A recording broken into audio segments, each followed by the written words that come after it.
Welcome back. For this week's Hope Rises segment, I'm joined by our friend Colleen. Hi, Colleen. Thanks for coming in. Hi, Chelsea. Thank you for having us. Of course. I am so excited with who we have here today. We're going to be talking about the Western New York Foster Closet.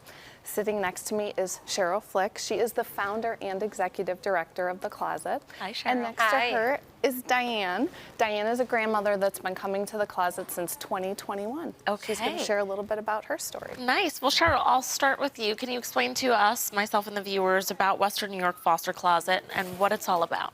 Yes, so the Western New York Foster Closet is an absolutely free resource for any child who has been removed from their home through the court system and placed in either foster care or with a family member or friend of the family.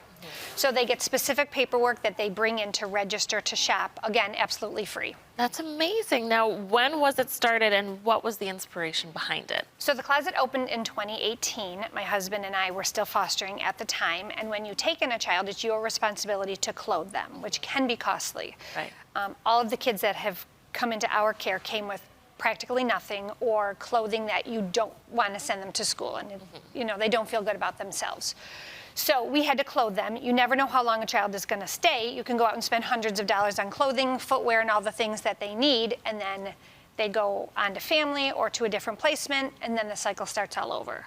So the closet really helps relieve that initial burden when a child comes into care that is placed upon families, along with family members who are not expecting to take in kids, and then they are faced with the responsibility of purchasing everything that they need.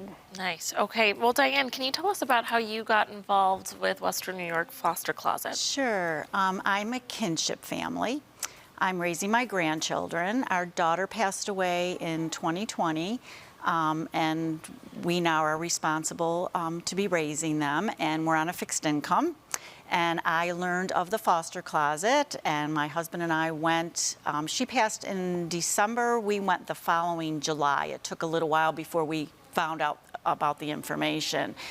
And it's just been a tremendous help to us. Being on a fixed income, having that extra resource has meant so much to us. Yes. And the children love going to that store. They just love it. Yes, and can I just say I relate so much to you because my grandmother raised me, and she was also on a fixed income, and it was definitely, it took a village for her to be able to support me and make me feel good.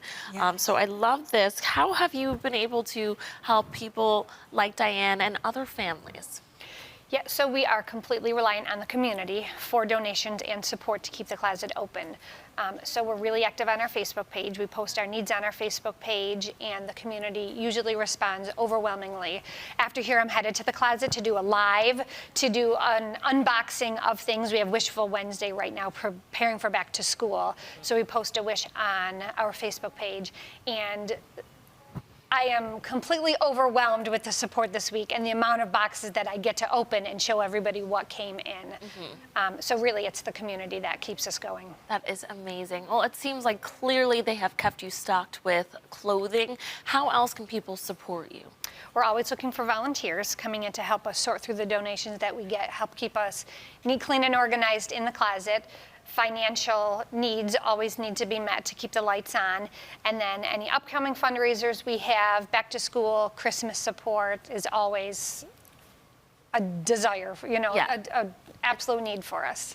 Now I have to ask, you had a very special appearance on none other than the Drew Barrymore show. So how was that? How was it meeting Drew? That was beyond my wildest dreams. I never thought that a producer from a national show would find the closet and me and then call me and invite me to New York City and to be on the show. And it was just, you know, an absolute dream to meet her. She was so sweet and welcoming and just the absolute sweetheart and genuine person that you think that she is. She absolutely is. Yeah. It must have been incredible being able to share what you're doing and also bring a highlight to Western New York. Yeah, I mean, we have to. Yeah, we have to just keep sharing us to get the word out. I mean, we were open for a few years before Diane heard anything about us, and you know, families like Diane are who we need to reach. So, Right. you know, sharing us is, you know, of utmost importance to be able to reach more families to come in.